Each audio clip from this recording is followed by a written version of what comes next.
ครับเหยื่อไส้เดือนทำงานครับโอ้ปลาโดดแล้วครับพี่น้องครับนี่ครับเหยื่อไส้เดือนลุงอัด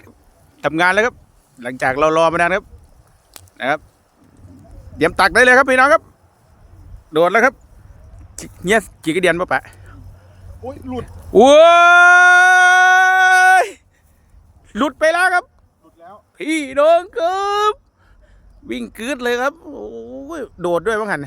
ปลาตองกันวะปลาตองไหมปะฮะ